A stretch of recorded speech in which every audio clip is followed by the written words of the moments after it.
ناظرین، اس وقت کی بڑی ہی اہم خبر آ رہی ہے کہ سماجوادی پارٹی کے قداور نیتا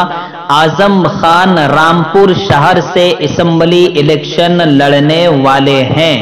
جی ہاں ناظرین، یہ خبر آ رہی ہے کہ جیل ہی سے اعظم خان الیکشن لڑیں گے۔ وہی دوسری طرف کل سماجوادی پارٹی کے سربراہ اکھلیش یادو نے عبداللہ اعظم کے ساتھ پریس کانفرنس کر کے یہ واضح پیغام دے دیا ہے کہ اعظم خان اور عبداللہ اعظم کے ساتھ سماجوادی پارٹی شانہ بشانہ کھڑی ہے۔ وہی دوسری طرف عبداللہ اعظم کا کہنا تھا کہ سماجوادی پارٹی ہمارا پریوار ہے، ہمارے ریلیشن پریوار کی طرح ہے، اور پریوار کی طرح ریلیشن ہونے کی وجہ سے ہم سماجوادی پارٹی کا جو فیصلہ ہوگا اسی کے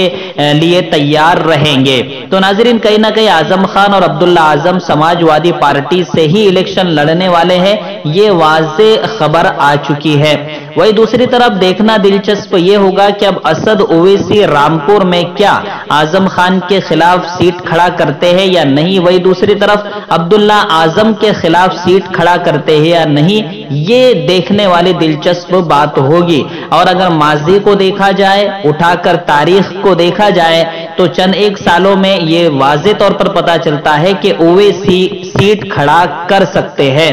اس لیے کہ عارف نسیم خان جو کہ مہاراشٹرا ممبئی کے بہت ہی قداور نیتا ہیں اور مسلمانوں کی آواز ہے اور مسلمانوں کے حق کے لیے آواز اٹھاتے رہے ہیں، ان کے مقابلے میں اسد اویسی نے اپنا سیٹ کھڑا کر دیا تھا، اور اویسی کے کینڈیڈیٹ نے 10,000 12,000 ووٹ حاصل کیے تھے اور عارف نسیم خان 3-4 ہزار کے مارجن سے الیکشن ہار گئے تھے۔ تو ماضی کو اگر دیکھا جائے تو اسد اویسی سے امید نہیں کی جا سکتی ہے کہ وہ عبداللہ اعظم اور اعظم خان کے مقابلے میں سیٹ نہیں کھڑے کریں گے، لیکن دیکھنا دلچسپ اب یہ ہوگا، آنے والا وقت بتائے گا۔ اور یہ واضح پیغام دے چکے ہیں اکھلیش یادو کہ اب ہم